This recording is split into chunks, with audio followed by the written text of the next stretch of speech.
Mandal Beepet village Kamareddy district. నాది society CEO గారు చాలా ఇబ్బందికి గురి చేస్తున్నాడు. ఇప్పుడు ఊరుకు ఫస్ట్ కోసిన వరితో సిఇఓ అండ్ రైస్ మిల్లర్లు కుమ్మక్కయి నన్ను నాలాంటి వాళ్ళని ఎంతోమందిని చాలా ఆవేదనకు గురి చేస్తున్నారు.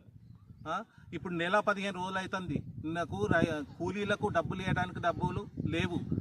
ఇవి ఇక్కడనే ఆపేసిండ్రు.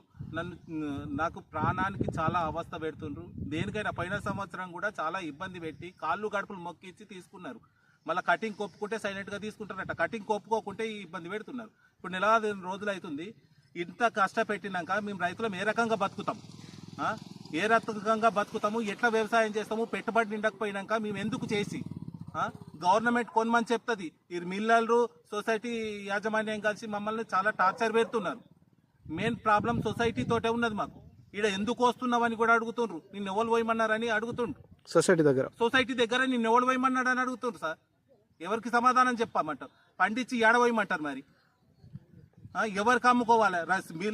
మిల్లర్ల దగ్గరికి తీసుకుపోయి చూపించమంటాడు. మిల్లర్లేమో ఇవి పనికే రావని చెప్తారు. అవికి ఏమైందో చూసి చెప్పాలి పై అధికారులు. కలెక్టర్ దగ్గర కంప్లైంట్ ఇచ్చిన ప్రజావాణిలా అక్కడ జరగకుంటే ఇంకెన్ని రోజులైనా సరే ఇవి ఇక్కడనే ఉంచుతా. ఏమైనా సరే నష్టంలో నష్టం, ఎంత మొత్తానికి నష్టపోయి ఉన్నది అమ్ముకొని కట్టేదాకా పురస్తు సార్. పై అధికారులు మాకు తగు న్యాయం చేయాలని కోరుచున్నాము. మరిన్ని అప్డేట్ కోసం చూస్తూనే ఉండండి VCM news, voice of common man.